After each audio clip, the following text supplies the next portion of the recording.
Have you ever had difficulties accepting help? I know I have. And in this episode, we touch on that and how relationships shouldn't be transactional. We also go into other topics like creating supportive work environments for individuals experiencing domestic abuse and strategies for cultivating courage and the impact it has on yourself, how you lead, and on the community. So let's dive in. Welcome back to another episode of The Leader Within. Today, I'm excited to introduce Samra Zafar. Samra is the founder and executive director of Brave Beginnings, an award-winning international speaker, best-selling author, consultant, educator, and entrepreneur who advocates for gender equity, inclusion, and human rights. She has received numerous accolades, including top 100 most powerful women in Canada and a top 25 Canadian immigrant. Given her leadership experience and expertise that spans across DEI strategy, mental health, and authentic leadership, I'm excited to have her share her insights with you. Well, welcome, Samra. How did you discover your passion or your niche? Thank you so much, Angela, for having me. Super excited for this conversation. And when you think about passion, when you think about purpose, niche, I don't see that as like this one unique purpose that you're born with, and then you have to find it, you have to monetize it, you have to build a business around it, and then you have to leave a legacy behind when you die. Like that just to me sounds very exhausting. So I think about passion and purpose as the things that bring you joy. What is it that brings you joy in your life? What do you enjoy doing? What is the thing that wakes you up every morning? Like, this is the difference I want to make. What is it that sparks a fire in your soul? Those are the kinds of things that I'm always very in touch with myself and my feelings about. And over the years, as I've gone through many ups and downs in life, I have struggled with my own share of adversity and trauma, and then healed from it, and continue on that journey. And then also through my advocacy work, just hearing so much from other people and their stories and their lives, I developed a really keen interest in mental health, especially through a lens of inclusion and equity. Because I think when it comes to our resilience, our courage, our well being, we are all individuals. We need different kinds of support depending on how we've been raised, where we come from, what our knowledge base is, what our understanding is, what our circumstances are in life, what kind of barriers are we facing on an individual and collective basis, what our communities are impacted by. So all those things are these intersectional identities that play into who we are as a whole person. And I think having that lens of intersectionality in mental health is extremely important. And otherwise, if you're just using one size fits all approaches, we are leaving a lot of people feeling unheard, understood, unseen, and unsupported. So, throughout my life, I've always been very interested in understanding people, their emotions, their feelings, their uh, stories, their resilience and courage. And I knew that I wanted to do something in that field professionally as well. So that's how my life and my path led me to medicine. And now I'm starting my residency in psychiatry very soon.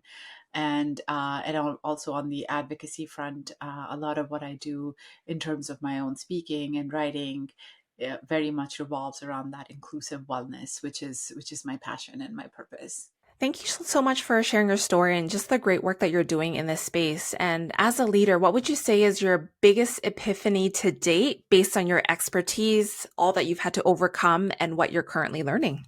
I think the epiphanies are coming on a daily basis, but I think some of the key ones that I hold very dear to my heart is that courage is necessary for carving your own path. Carving your own path, or if you say blazing your own trail, it's not.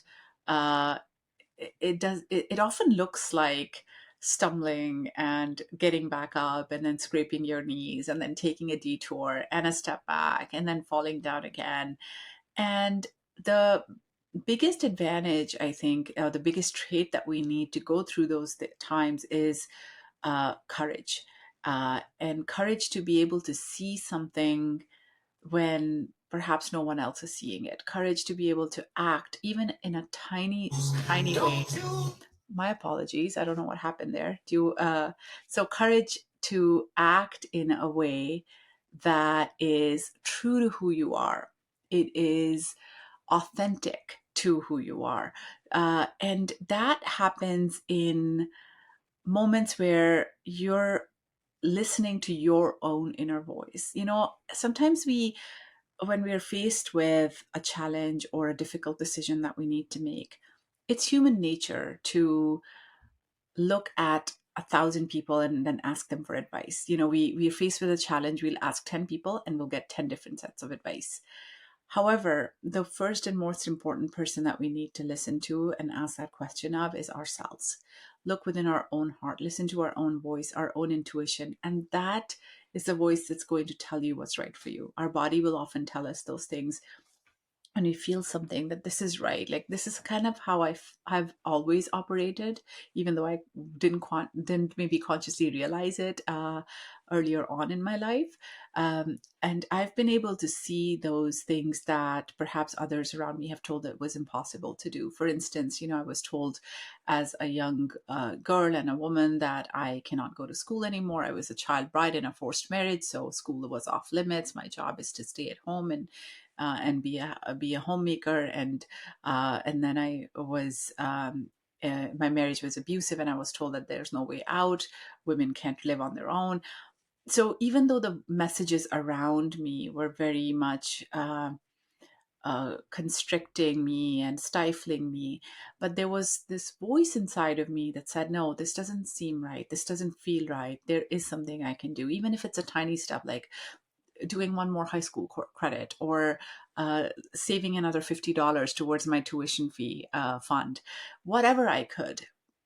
So those tiny moments of courage, when you take a tiny step forward, even when the circumstances look bleak, or there may not be no hope, but you're giving yourself that hope. Like in those early years of my marriage, I thought there was no way I would ever go to school. I was told that you're never going to go to university.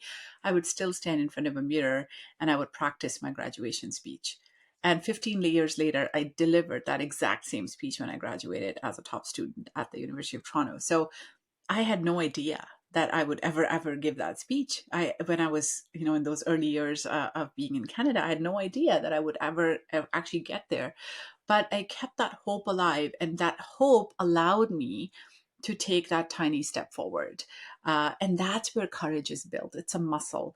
It's a courage to go against the grain, courage to follow your heart, take one tiny step, even when you are surrounded by naysayers and people who are invalidating your dreams. Courage to believe in something enough that even despite the fact that you're afraid, because you're always going to be afraid. Fear is a very natural part of our human emotion spectrum. There's no such thing as fearless. When people say, be fearless. Yeah, well, if you're fearless, you're not human. We're all afraid.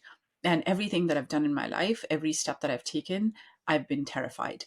At the same time, I believed in it enough that while feeling afraid, while feeling terrified, despite the fear, I'm able to take one more step forward. And that's what courage is. It's not the absence of fear. It's, yes, I'm afraid, I'm terrified, but I believe in this, I'm going to do this. So those moments are what define the trajectory of your life. And then also as a leader, that's what takes your team towards progress. That's what allows you to grow as a leader, and grow your team as as a leader. It's like helping them grow, helping them find the courage that they have within themselves, and helping them carve their own paths. I think that's what leadership is all about. First of all, I want to say, yes, queen, right? Like, I love that you were able to overcome despite everything that you had to grind through, right? Whether it's that internal monologue that sometimes creeps in due to past trauma, or like you said, it's the environmental piece. And I've heard the quote where it's like, you are the average of the 5 closest people to you. So as you were going through your journey, how did you kind of decide, all right, like, I need to get closer to this person, or I need to be really careful, especially as women, right? Because there's a level of competitiveness where there's a scarcity up there, whatever up there looks like for the individual. So sometimes we forget that, like, no, like, we can empower one another to kind of elevate. But yeah, going back to the question is, how did you kind of determine who would be in your inner circle so that understanding that that would impact the trajectory of your success? That's such a great question. And something that I say about naysayers and people that you're surrounded yourself by, sometimes without your own choice, right? Like in my early years of being in Canada and definitely during my marriage, I was surrounded by people who were telling me that my dreams are not valid and I can't do anything. So a lesson that I've learned in life is that when people tell you you cannot do something, they're not showing you your limits. They're showing you their limits. It's because they can't feel that they can do it, so they think you can't either. Or and sometimes that doesn't necessarily come from a bad place.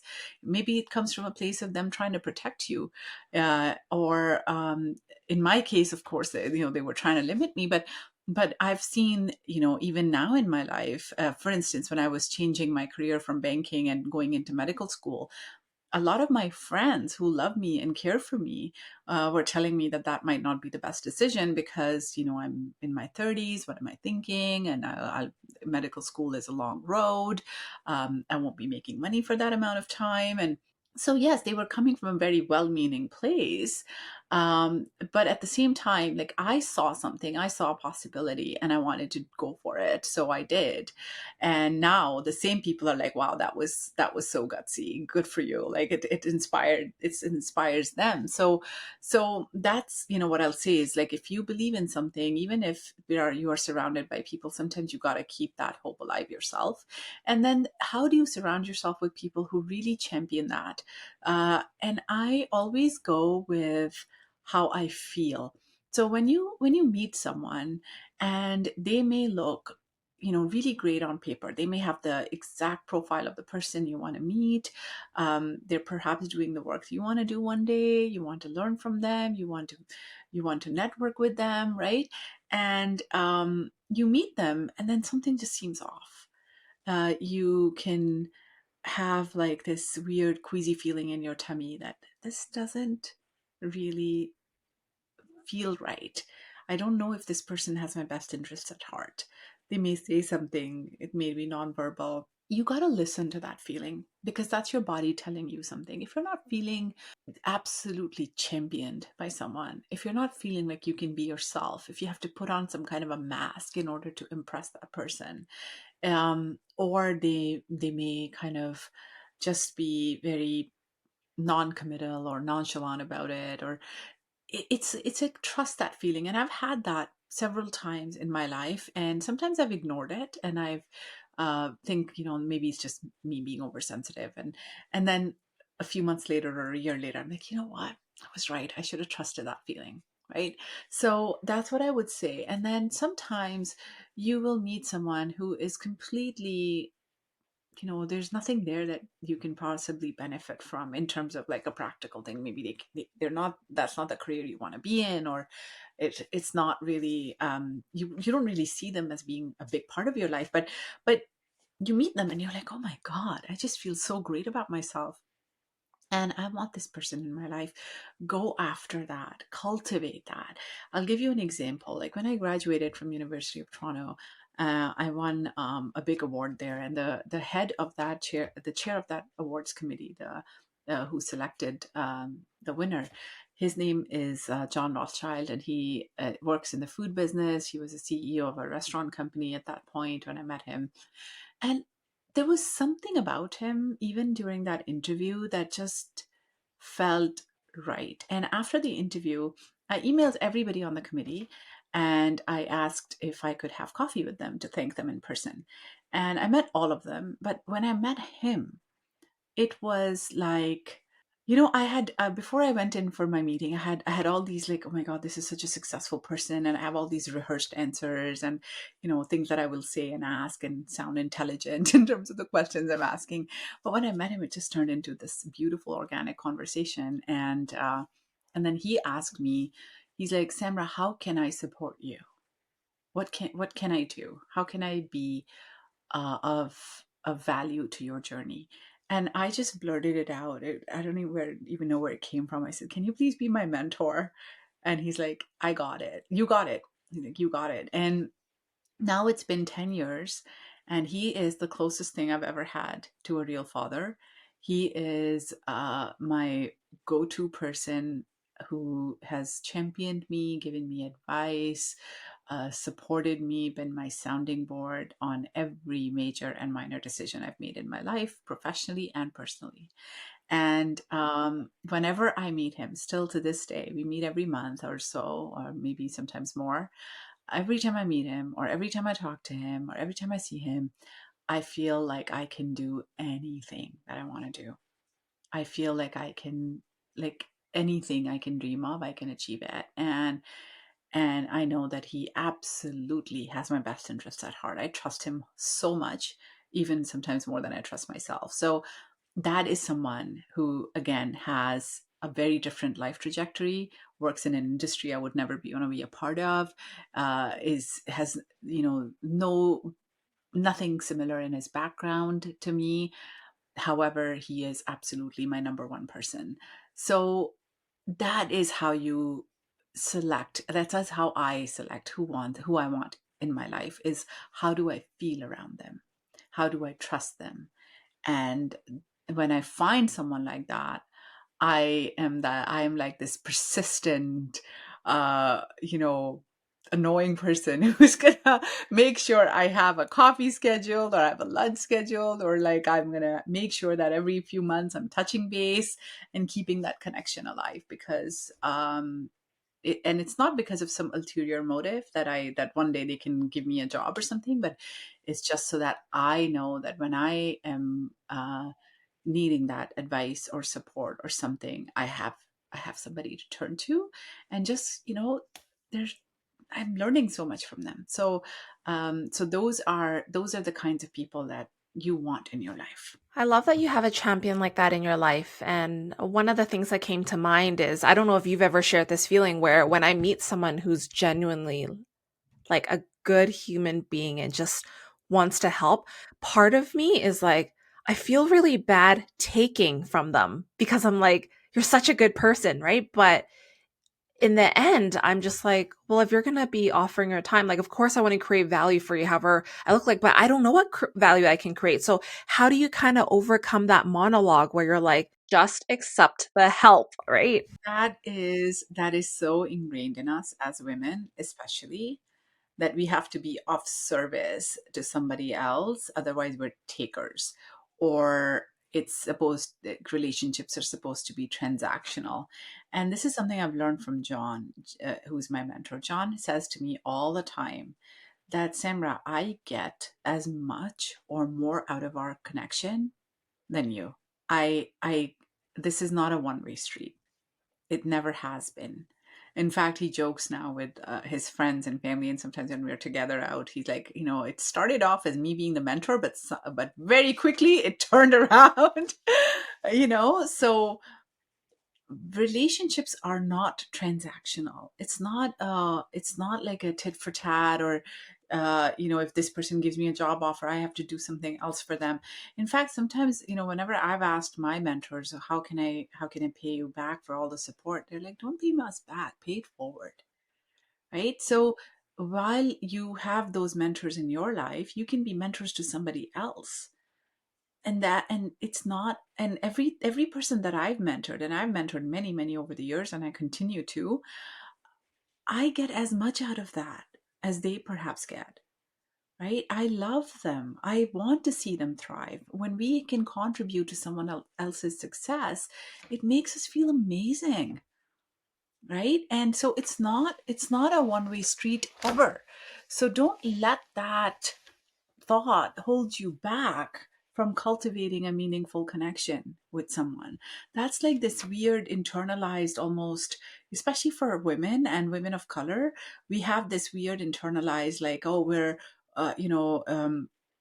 we need to almost like, they're saving us of some sort, or we need to be grateful for what they know. You've deserved it, you've earned it. No one gives somebody their time unless they see value in it.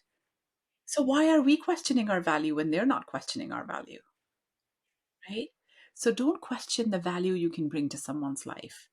And value is not about some transaction or a job offer or a connection or an introduction. Value is just you. Your value is inherent. Your worth is inherent as who you are. You don't need to offer something tangible. You yourself are enough. I appreciate that so much because it's like when I give, I don't expect anything in return. But for some reason, the flip side of it, I'm like, I feel like I owe you something, right? And I want to switch gears a little bit because when we talk about being there for people, as a physician in training and a survivor of abuse, what would you say are ways in which organizations can spot signs of this and address this with the individual or employee without tiptoeing around it and leaving them feeling helpless, but also not like overstepping those boundaries? Yeah, that's such a very, very good question. And, I was actually talking about this to an organization I'm part of down in the States. It's called the Organization of Organizational Psychiatry. So these are all psychiatrists who are working in corporate wellness, in workplace wellness, etc. And we come across this a lot, and it became a good discussion. And I was telling them that, in workplaces, the cost of absenteeism, the loss of productivity, the job loss, retention, retraining, etc., that is incurred as a result of people in the company facing abuse at home. Because oftentimes if there are people in the company, and most of the time they're women, it happens to men as well. However, by far the more majority of the victims of domestic abuse are women. So imagine if 1 in 3 women, or 1 in 4 women in Canada, in the US, actually it's 1 in 3, maybe it's even in some cases 1 in 2, are experiencing abuse at home. That means that potentially 1/3 of your female workforce is, right, as a company. So the cost of the resulting absenteeism, loss of productivity, all those things is in the hundreds of millions of dollars every year in Canada. And when you talk about North America, it's in the billions, right? So it is not just the right thing to do to address this, it's also the smart thing to do. And I can tell you, as a survivor, when I was married, when I was in my abusive marriage, there was a very brief period of time, a few months or so, when I was working at a department store. And my ex-husband, or husband at the time, had lost his job, so he allowed me to go and get a job so that I could contribute uh, to the income in the home. So I used to find a lot of pride in my job. I loved it. I used to do the announcements on the PA system, and was working right outside the fitting rooms. However, he would oftentimes show up at work to check on me, what I'm doing, who I'm talking to. Sometimes he would show up and not even tell me. He would hide in behind the aisles to watch me, and then he would yell at me when I would go home, like, why were you smiling too much, why were you talking to this person? And I would get very anxious at like, when if meetings were running late, and I would be a little bit late in going out to the parking lot where he was waiting for me. um, and there was a lot of that, signs of abuse, which I'm sure my colleagues saw at the time. They like, people can see those things, right? Like, when someone's getting anxious, and sometimes it's seen as like, oh my god, this person just doesn't want to stay longer, they're not committed to their job. But you don't assume that. It could be something very, very different, right? How do you open that conversation? Even if you can have something in the common staff room areas that is a helpline number, or like a chart that this is, what abuse looks like. If that's what you're experiencing, call this number or talk to your manager. It signals to somebody, to a woman, that, wow, okay, my company is receptive to this conversation, maybe I can go talk to my manager, maybe there is some support I can get, right? Even just those little things, in training managers, training leaders, of how to have that conversation, how to be non-judgmental in your response. The biggest fear that women have when they bring forward something like this is that, I'm going to be judged, and people are going to see me as problematic. They're going to think I have too much going on in my personal life, so I will not get that next promotion.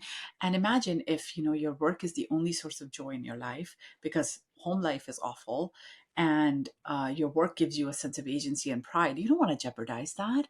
So that's why a lot of people don't come forward. And so it's important to create that psychological safety.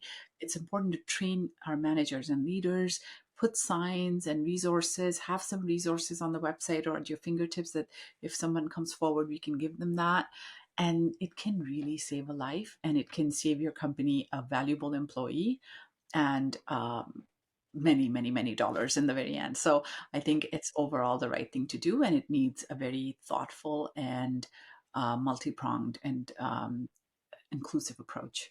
Thank you for sharing your story. And it kind of brings me to my second last question is when it comes to some of these challenges, I know one of your greatest gifts is challenging the status quo and being able to do so in a tactful way.